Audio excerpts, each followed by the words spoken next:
350 na mga Kristiyano kasama ang mga bata ay nakakaranas ng ganito sa lugar ng Nigeria. Sila po ay sinilaban hanggang sila ay mawalan na ng buhay. Ganyan katindi ang persekusyon na nararanasan ng mga Kristiyano sa lugar na yan. At libo-libo na ang namamatay dahil sa pananampalataya nila sa ating Panginoong Jesucristo. At meron pang isang evangelist ang pinatay sa Papua New Guinea.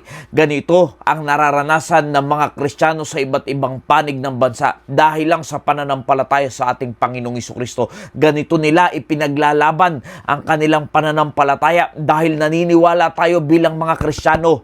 Huwag tayong matakot sa kayang pumatay ng ating laman, kundi doon sa kayang pumatay ng kaluluwa, kundi yun yung impyerno. Kaya tayo bilang mga Kristiyano, wala tayong kinakatakutan na mga bagay na pwedeng mangyari sa atin sa mundong ito, ano man yung ating kaharapin, dahil sigurado kung tayo ay may tunay na pananampalataya sa ating Panginoong Jesucristo, hindi sayang, walang kalugihan ang ating pananampalataya sa Panginoon na maging kapalit man yan ay ang ating mga buhay. Hindi yan matutungbasan ng eternal na mararanasan natin sa ating Panginoong Jesucristo, ang walang hanggang buhay kasama niya sa kalangitan. Pero sa kabila na ganito ang nararanasan ng ating mga kapatiran sa iba't ibang panig ng mundo, ang nararanasan nilang persecution, tayo po dito sa bansang Pilipinas ay napakalaya, napakaluwag ng ating bansa upang tayo ay mag-held ng ating pananampalataya, ng ating pagsamba sa ating Panginoon.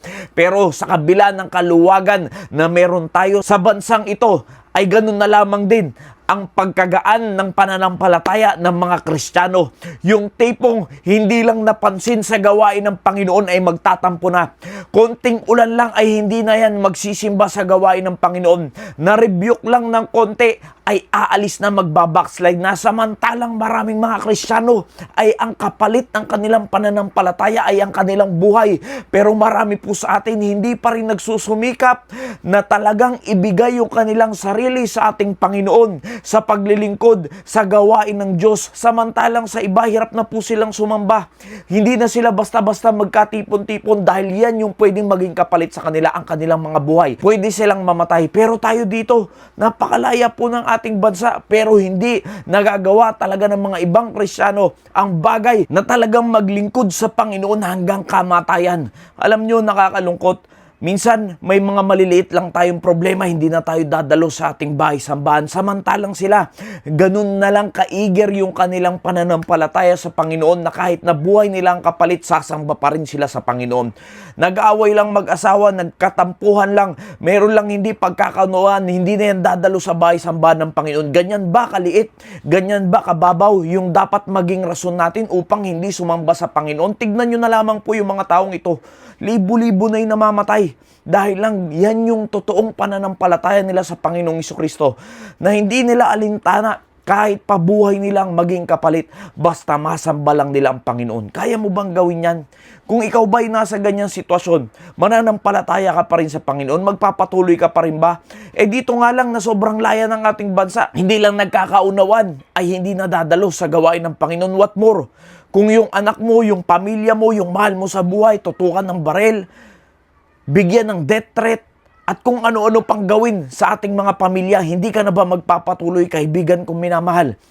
Yan po ang halaga ng ating pananampalataya sa Panginoong Jesucristo hanggang kamatayan. Sabi nga po sa Revelation chapter 2 verse 10, dapat tayo hanggang kamatayan ay matuto tayong manampalataya sa ating Panginoong Jesucristo upang makamit mo yung crown of life. Mga kaibigan, mga kapatid, hindi po madali ang pagiging Kristiyano.